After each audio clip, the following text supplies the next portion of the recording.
The conference room of Harrison and Associates, Chicago's most prestigious corporate law firm, had always felt like a fortress of power. Brazilian mahogany walls, leather chairs worth more than my car, and a view of Lake Michigan that made clients feel like gods looking down on mere mortals. Today, that fortress was being used to execute my professional murder. "The vote is final," my brother James announced, straightening his $5,000 suit as he addressed the partners. "Catherine Harrison's position as junior partner is terminated, effective immediately. Security will escort her out." I sat quietly, watching the faces around the table. Most couldn't meet my eyes. They'd known my father, William Harrison, had built this firm from nothing. They'd attended my law school graduation. Some had even mentored me. But money talks louder than loyalty. "Do you have anything to say, Kathy?"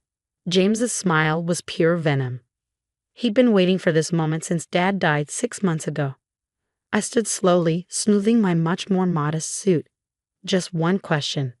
Does it bother any of you that while you're billing $1,000 an hour to help corporations avoid responsibility, people are dying because they can't afford legal representation?" "Oh God, here we go again." James rolled his eyes. "St. Catherine, defender of the downtrodden. This is exactly why you don't belong here. Dad built this firm representing real clients, not street criminals." The irony of his statement would have made me laugh if it wasn't so tragic. James had never bothered to learn the firm's true history, how Dad had started out handling civil rights cases in the 1970s, how he'd only taken corporate clients to fund his pro bono work. But James didn't care about history. He only cared about money. "I'll see myself out," I said quietly, gathering my belongings. "Unlike some people, I still have actual clients who need me." "Ah yes, your noble public defender work," James sneered. "Tell me, what's the going rate for losing drug cases these days?" $50 an hour. I paused at the door. "You know what Dad always said about criminal defense work? It's the only time you know for sure you're on the right side of justice. But you wouldn't understand that, would you?" His face darkened. "Security will be up to clear your office. Don't take anything confidential." My office. The same office Dad had used when he started the firm, with its worn leather couch where I'd done homework after school. Its walls still holding the framed newspaper clippings of his biggest civil rights victories. Now it would probably become a conference room for corporate billing meetings. As I packed my personal items under the watchful eye of Dave, our head of security, I noticed him shifting uncomfortably. "I'm sorry about this, Ms. Harrison," he said quietly. "Your father was a good man." "Thanks, Dave." I smiled, remembering how Dad had helped Dave's son with legal troubles years ago. "How's Tommy doing?" "Clean and sober 3 years now. Got his own business. Your father's intervention changed his life."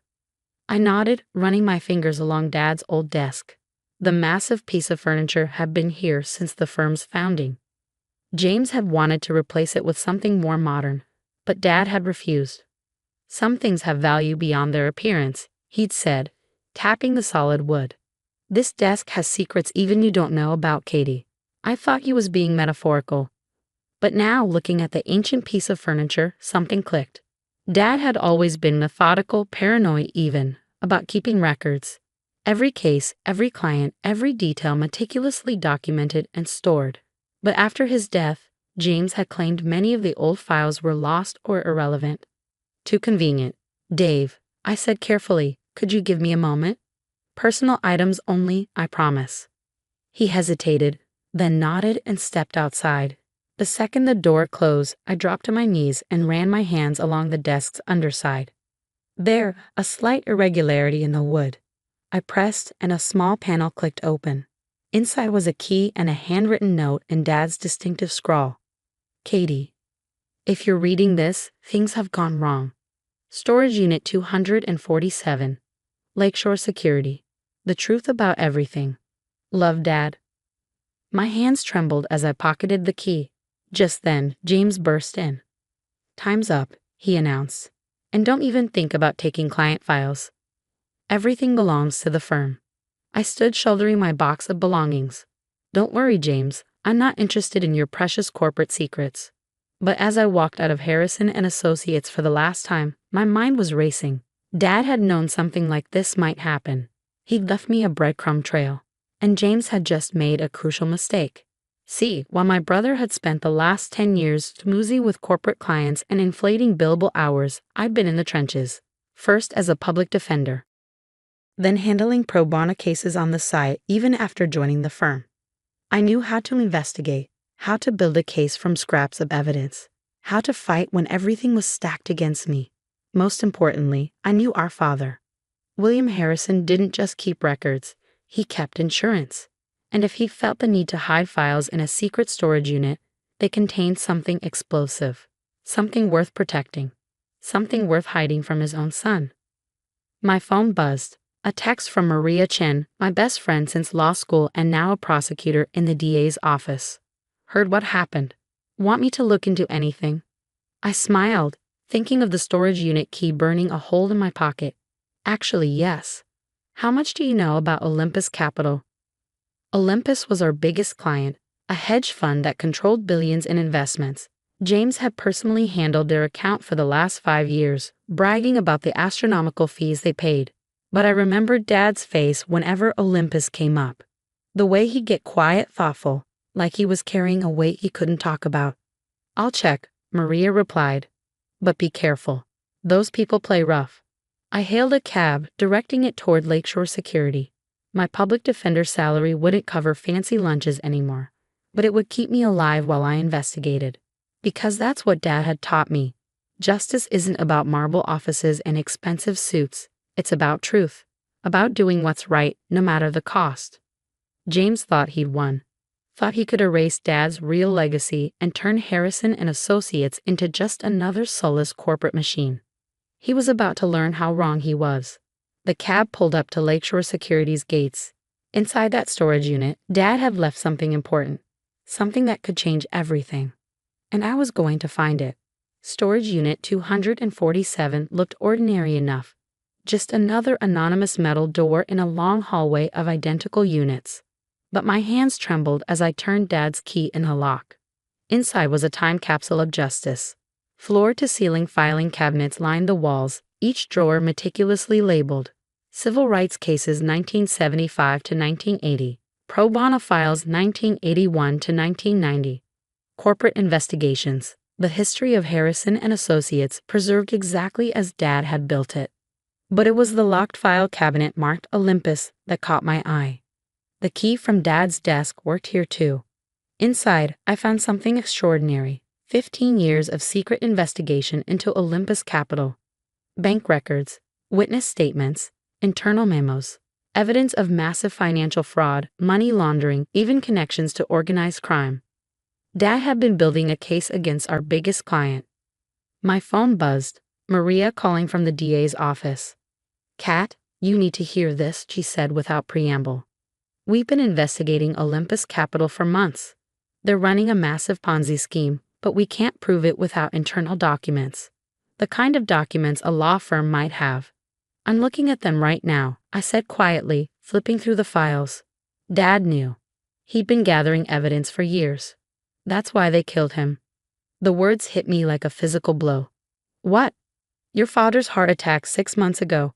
Our forensics team found traces of a drug that mimics cardiac arrest. We just couldn't prove who ordered it. The room spun. Dad's death. James's sudden alliance with Olympus. The missing files. It all made horrible sense. I need to get these files to you, I said, already starting to pack the most crucial documents. Be careful, Maria warned. If they find out you have this evidence.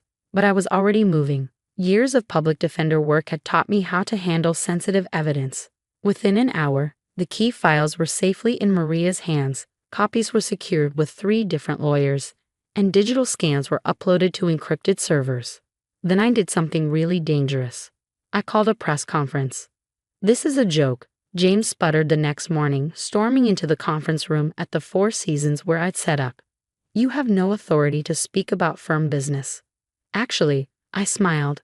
I'm not here about the firm. I'm here about Dad. The room was packed. Reporters, prosecutors, even FBI agents.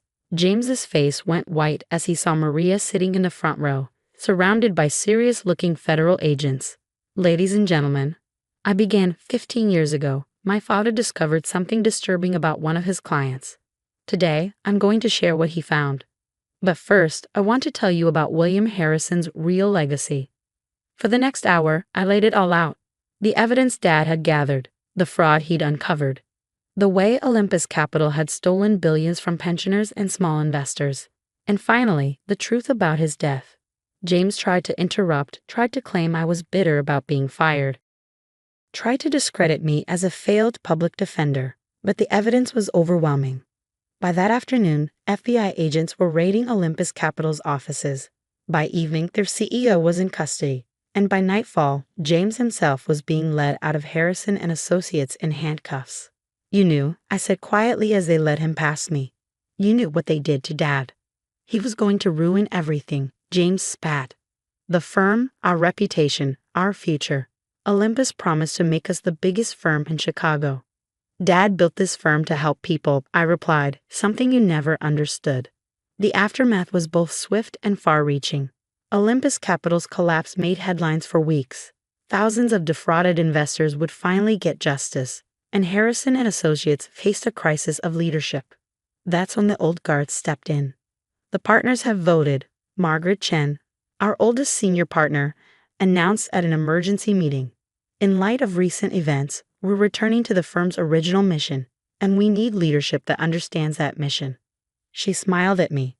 "Catherine Harrison, will you accept the position of managing partner?" I looked around the conference room, the same room where James had fired me just weeks ago. But now the faces looking back at me were different. Humbled, ready for change. "On one condition," I said. "We rebuild the pro bono practice, just like Dad wanted." The transformation of Harrison and Associates didn't happen overnight, but it happened. We kept the corporate clients, someone had to pay the bills. But we also took on civil rights cases, environmental causes, public interest litigation. Just like Dad had always intended. His old desk still sits in my office. I keep the secret compartment as a reminder that sometimes the most valuable things are hidden from view. Justice, integrity, truth. James went to prison for conspiracy and obstruction of justice. Most of the corrupt Olympus executives followed. The firm's reputation not only survived but grew stronger, known now for both professional excellence and ethical conviction. And me? I still take public defender cases on the side, still fight for the underdogs, still remember what Dad taught me of the true meaning of justice, because sometimes the best revenge isn't about destroying what others built. It's about revealing what was true all along. 1 year after the press conference, I sat in Dad's old office, my office now, looking through some of his earliest case files. Civil rights battles, environmental fights, David versus Goliath struggles where he'd stood with the righteous against the powerful. My phone buzzed. A text from Maria. "Just won the Thompson case. Your pro bono advice made the difference." I smiled, thinking of how Dad would have loved this. His firm wasn't just surviving, it was fulfilling its original purpose. On my desk sat a framed quote, Dad's favorite saying about criminal defense work. "It's the only time you know for sure you're on the right side of justice." But he was wrong about that. You're on the right side of justice whenever you fight for truth, whenever you stand up against corruption, whenever you choose what's right over what's profitable. James never understood that. He thought Dad's legacy was about money and power. But Dad's real legacy was about justice, about using the law to help people who needed it most. And that legacy was stronger now than ever.